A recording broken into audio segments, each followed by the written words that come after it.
बिस्मिल्लाहिर्रहमानिर्रहीम रहमदुहु व नसल्ली अला रसूलिल करीम। डॉक्टर मोहम्मद ताहिर कुरैशी आपकी खिदमत में हाजिर है। नाज़रीन कराम, अज़ीज़ तलबा तालिबात, अस्सलाम वालेकुम।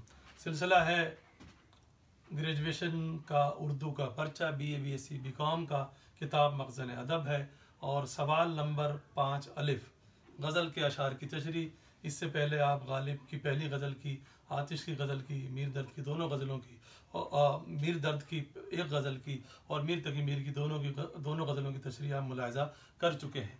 वैसे तो मैं सबसे ही मुखातिब हूँ जो भी बाज़ौक़ लोग हैं और शेर व शायरी से शग़फ़ रखते हैं, लेकिन ख़ास तौर पे मैं मुखातिब हूँ DJ Sindh government science college के तलबा व तालिबात से, जो ऑनलाइन क्लास के बदले ये वीडियो देखेंगे और उनको हिदायत की जाती है कि वो कापी कलम लेके बैठें, किताब भी सामने रखें, अशार उनकी नज़रों से गुजरने चाहिए, आखिर पहचानेंगे कैसे। और आखिर में कमेंट्स वाले तबसरे वाले हिस्से में अपनी क्लास, नाम और रोल नंबर ज़रूर लिखें, ये उनकी हाज़िरी है। गालिब का तारुफ पिछली वीडियो में हो चुका है। हम बराह रास्त गज़ल पे चलते हैं। मतला है दूसरी गज़ल का, दिल से तेरी निगाह जिगर तक उतर गई, दोनों को एक अदा में रजामंद कर गई। नसर बनाए, जुमला बनाए। तेरी निगाह दिल से जिगर तक उतर गई, नसर में पूरा बोलेंगे तेरी, दोनों को एक अदा में, एक नहीं बोलेंगे एक बोलेंगे, या एक अदा में दोनों को रजामंद कर गई, ये भी ठीक है। जुमला बनाना है, आसानी तो करना है। अब आइए मुश्किल लफ्ज़। दिल और जिगर शायरी में इस्तेमाल होते हैं, दिल जज्बात के लिए, जिगर हिम्मत के लिए, हौसले के लिए, ये अलामत के तौर पे इस्तेमाल होते हैं। तो आमतौर पे यह है कि दिल तो बेवकूफ़ होता है, पागल होता है, दीवाना होता है। जिगर होता है जिसके अंदर हौसला होता है और जो बर्दाश्त करता है, जो मुश्किलात से बचाता है। यानी इसका मतलब अगर दिल बेवकूफ़ हो जाए, पागल हो जाए तो हो जाए, जिगर इतनी आसानी से नहीं होता। जिगर तो उसकी फ़ौज है, उसका दिफा है। तो यहाँ शायर कोई और बात कर रहा है। तेरी निगाह, तेरी मुराद महबूब की निगाह, कि महबूब की निगाह दिल से जिगर तक उतर गई। उतर गई से मुराद मुतासिर कर गई, असर कर गई। यानी दिल को तो मुतासिर किया, वो तो समझ में आता है, दिल को तो होना ही होता है मुतासिर। जिगर भी मुतासिर हो गया, जो कि होता नहीं है। जिगर तो रुकावट पैदा करता है, जिगर तो मज़ाहमत करता है, लेकिन जिगर को भी घेर लिया उसने, जिगर को भी फंसा लिया, यूँ कह लीजिए है। और दूसरे मिसरे में और वाजे करके कह दिया कि एक अदा में दोनों को रजामंद कर गई, दोनों राज़ी हो गए। दिल को तो राज़ी होना ही होना होता है, वो तो है ही मोहब्बत का खिलाड़ी, उसको तो मोहब्बत में पढ़ना ही पढ़ना होता है। वो तो महबूब की नज़र का दीवाना होता ही है, जिगर नहीं होता। लेकिन महबूब की निगाह थी ही ऐसी ज़बरदस्त, थी ही इतनी जादू भरी, थी ही इतनी पुरकशिश कि दिल तो दिल, जिगर भी मुतासिर हुए बग़ैर ना रह सका। तो मरकज़ी ख्याल ये हो सकता है कि महबूब की निगाह में जादू है, या महबूब की निगाह में कशिश है, या तासीर है। इसका मुमासिल शेर ये हो सकता है कि तेरी निगाह का जादू भी कैसा जादू है, जिगर भी इसका निशाना है, दिल भी इसका असीर। अगला शेर है, वो बादाए शबाना की सरमस्तियाँ कहाँ, उठिए बसब के लज्जते ख्वाबे सहर गई। इसको हम नसर बनाएं, वो बादाए शबाना की सरमस्तियाँ कहाँ हैं लगाना पड़ेगा चूँकि फेल है नहीं। अगला मिसरा, बसब उठिए कि लज्जते ख्वाबे सहर गई। बादा शराब, शबाना रात वाली, बादाए शबाना रात वाली शराब, सरमस्ती मज़ा, लुत्फ, कैफ, सुरूर। और रात वाली शरार के मज़े अब कहाँ हैं? ये सवालिया इस्तफामिया इनकार है, यानी कि अल्फाज सवाल वाले, मायने इनकार वाले। कहाँ है मतलब नहीं है। शायर कह रहा है, पहले मिसरे को आसान किया और जुमला हम बना चुके हैं कि रात वाली शराब का मज़ा अब नहीं है। अब क्या हो गया? अब तो उठिए, अब तो उठ जाए। क्यों? अब तो लज्जते ख्वाबे सहर भी गई। लज्जते ख्वाबे सहर, सहर सीन पे ज़बर है, हे पे ज़बर है, तो सहर बोलेंगे, उसका मतलब होगा सुबह या सुबह। और सीन के नीचे ज़ेर हो और हे पे जज्म हो, वो होगा सहर, उसका मतलब होगा जादू। शायरी में दोनों अल्फाज बकसरत इस्तेमाल होते हैं। तो ख्वाब सहर, सुबह का ख्वाब, सुबह का ख्वाब की लज्जत, सुबह के ख्वाब का मज़ा भी गया। सुबह का ख्वाब बड़ा सुहाना, बड़ा पुरकैफ होता है, बड़ा मज़ा आता है उसमें। शायर कह रहा है, अब तो इतनी सुबह हो गई कि सुबह के ख्वाब का मज़ा भी गया, यानी बहुत देर हो गई।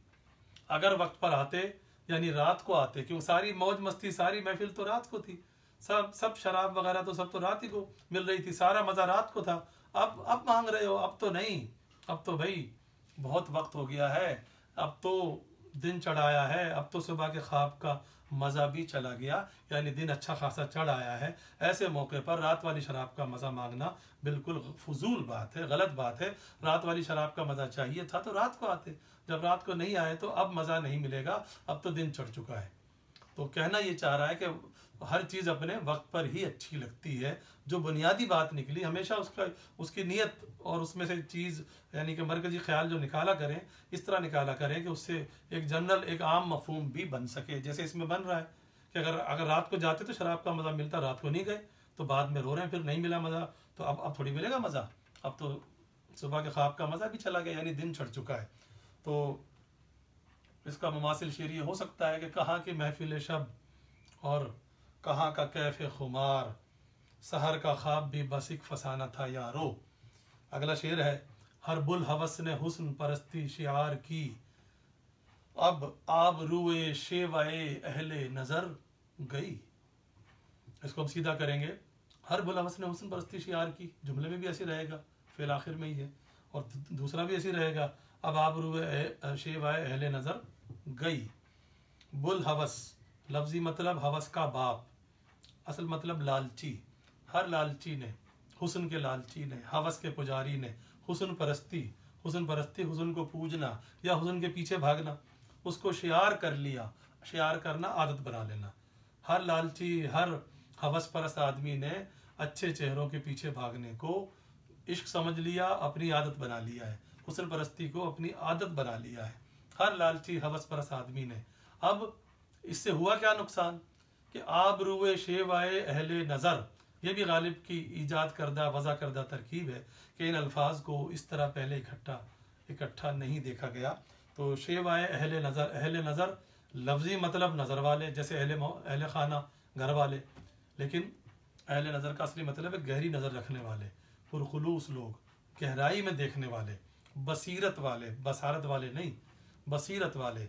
अब आबरू शेवा अहले नज़र यानी जो बसीरत वाले लोग थे, जो सच्चे लोग थे, जो आशिक लोग थे, उनकी अब आबरू गई, उनकी इज्जत गई। शेवा तरीके को कहते हैं, उनकी इज्जत, उनका वक़ार, उनका मकाम अब ख़त्म हो गया, यानी सच्चे आशिकों का अब मर्तबा ख़त्म हो गया।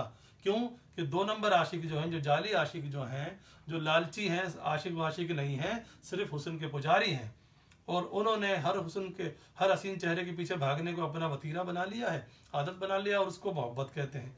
लेकिन मोहब्बत नहीं है। मोहब्बत जो लोग करते थे वो अहले नज़र थे, लेकिन अफसोस है कि इन जाली आशिकों की वजह से उन सच्चे आशिकों की इज्जत, उनकी हुर्मत, उनकी तौक़ीर में कमी वाक़ई हो चुकी है। यहाँ तक कि शायर कह रहा है ख़त्म हो गई, अब बाकी ही नहीं बची।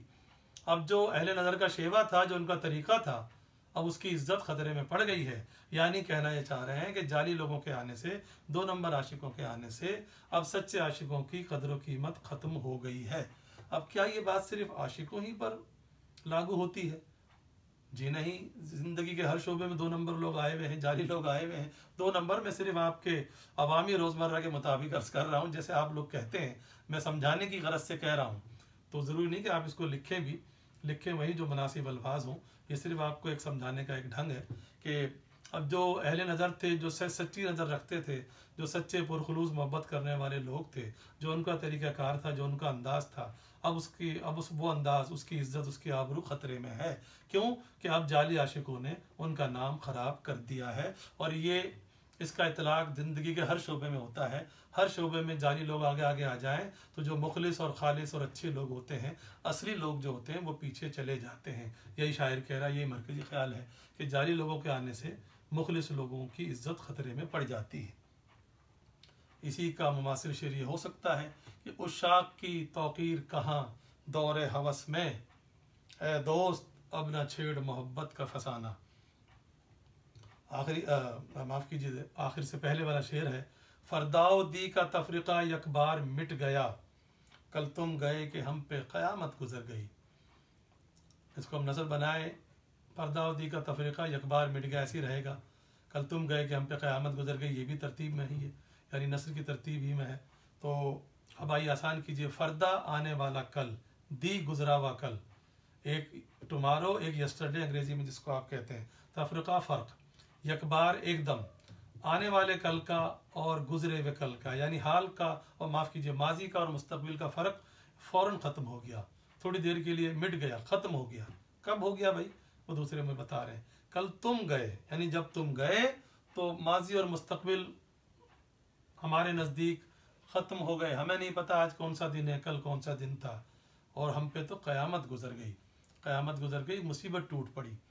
कुल तुम गए एक ही है, महबूब के जाने से शायर कह रहा है कि हमारे होश व हवास इतने उड़ गए, हमारे औसान इतने ख़ता हो गए कि हमें ये भी नहीं होश रहा कि आज कौन सा दिन है, कल कौन सा दिन था और कल कौन सा दिन होगा।